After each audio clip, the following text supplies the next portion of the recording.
浩瀚宇宙，群星璀璨。我们所看到的是所有的星体都存在于一片黑暗之中。而如果宇宙是白色的，会是什么样呢？为什么就一定是黑色？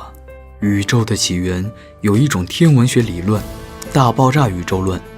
其在学术界影响较大，是1927年由比利时数学家勒梅特提出。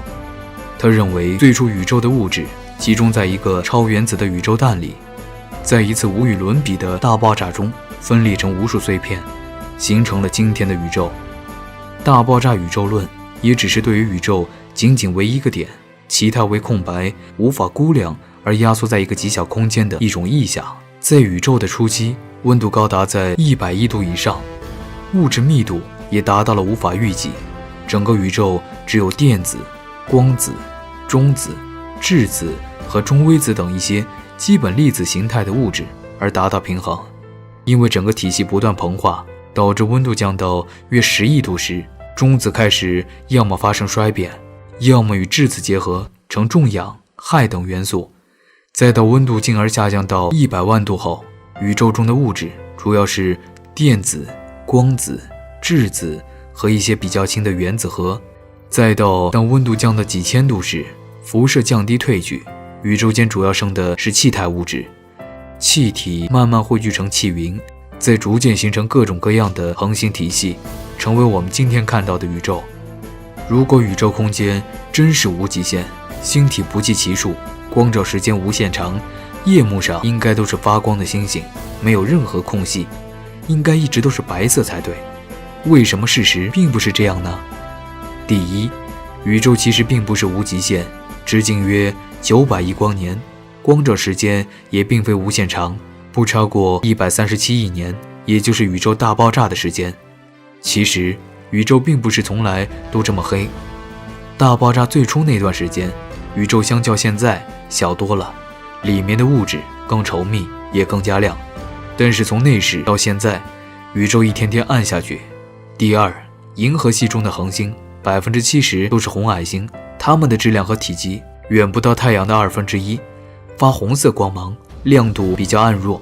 所有红矮星都只有在天文望远镜里能够看到，肉眼是无法发觉的。但它们占了恒星的大部分，银河系外恒星的数量无法估计，但肉眼无法看到，这个问题我们就没有深究的必要了。所以天体发光能力有限，这也就是为什么宇宙是我们肉眼中的黑色。第三，星际间的星云都含有大量消光物质，它们挡住了很多的光芒。最后，恒星都有一定的寿命，体积越大、亮度越高的恒星寿命越短，会爆发为星星或者超新星，然后转化为白矮星或中子星，我们就看不到了。所以我们看到的宇宙无法成为白色，而是一片黑色了。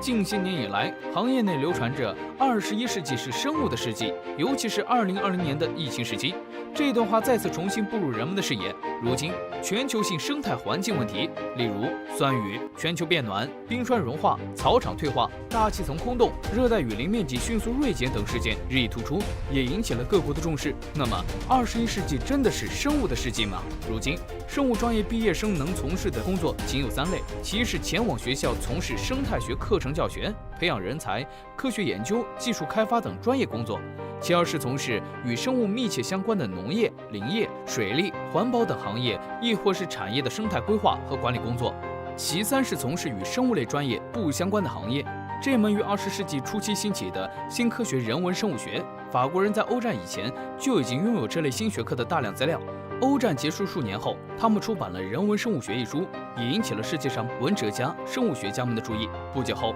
这一学科便在人们的视线中崭露头角。翻新了原本陈旧的思想后，人们才真正开始接触人文社会科学。人类的行为习惯在不断的观察探索下，逐渐揭示了人类社会的本质和其发展规律。因此小伙伴不难看出，人文生物学对人类文明的重要性。人类在还未见到、还未理解微生物的时期里，仅能凭借自身的经验，在实践中不断的研究，利用有益微生物和防治有害微生物等技术，长期停留在低水平的应用阶段。在此期间，我国传承了数千年的传统制曲酿酒工艺，毋庸置疑是最高水平的应用。人们利用曲霉亦或是毛霉，先将淀粉糖化，然后用酵母菌完成酒精发酵，这也是现代发酵的基础。我国宋代发明的以毒攻毒的免疫思想，利用接种人痘法预防天花，更是划时代的丰功伟绩。它竟比英国人于1796年发明的接种牛痘预防天花的手法提前了2个多世纪。你知道吗？微生物学是整个生物学中唯一一个拥有了一套别具一格、独特的操作技术的学科。因此，人们针对这一类型的研究，需要使用特殊的实验装备和独立的训练，例如纯种分离、克隆技术、突变型标记、高质量筛选技术、显微镜技术、DNA 重组技术、制片及染色技术、选择性和鉴别性培养技术等。这些技术均已迅速地扩散至生命科学领域的科研中，是生命科学研究的必要手段，也为生命科学领域做出了极大的贡献。新中国成立初期，我国初露头角时，国家十分贫穷，科研方面更是异常薄弱。在如此艰难的局势下，我国境内涌出了一大批热爱祖国的科学家，他们致力于科学领域，穷其一生，为我国建立完整的科学体系。已故的河南院士秉志便是其中的一员。秉志原名为翟家氏。令人诧异的是，这位河南开封人竟是我国近现代生物学的主要奠基人之一。他出生于书香门第，父亲、爷爷均以教书为生。显然，秉志的童年深受良好教育的熏陶和影响。1902年，他顺利考入河南大学堂。1904年，由河南省政府亲自挑选推荐，送入京师大学堂。1909年，他成为了第一届官费留学生。赴美留学后，秉志在康奈尔大学农学院潜心研究昆虫学。1918年，秉志在康奈尔大学荣获哲学博士学位。值得一提的是，他是第一个获得美国博士学位的中国学者。当他在美国拿下博士学位后，秉志没有选择留在美国，他义无反顾地选择回到祖国的怀抱，为我国的科学事业发展做出贡献。1920年，秉志回到祖国后，才发现当时的中国正处于军阀混战的时期，科技人才无法得到等量的重视。然而，秉志始终不曾放弃，他踏入南京高等师范，创建了我国首个生物学系。显然，这一举措是我国生物学从无到有的质变，促使细胞分子生物学的发展成为20世纪生命科学的一大特色，为生命有机体多层次整合研究奠定了坚实的基础。20世纪末期，细胞分子遗传工程成功地完成了转基因动物和克隆动物技术，这些不容小视的成就揭开了生命科学新时代的序幕。该阶段中，人类甚至可能解开多层次整合系统大脑与发育之间的奥秘。如此看来，神经生物学和发育生物学已然成为了生命科学的发展前沿。这也是众多科学家们一致认同的神经生物学在自然科学和社会中的地位。或者说，人类之所以能够成为地球上一切资源的主宰者，能够创造出文学、艺术、音乐等不朽之作，并非因为人类拥有发达的筋骨，而是因为人们拥有最发达的大脑。感谢观看本期视频，我们下期再见。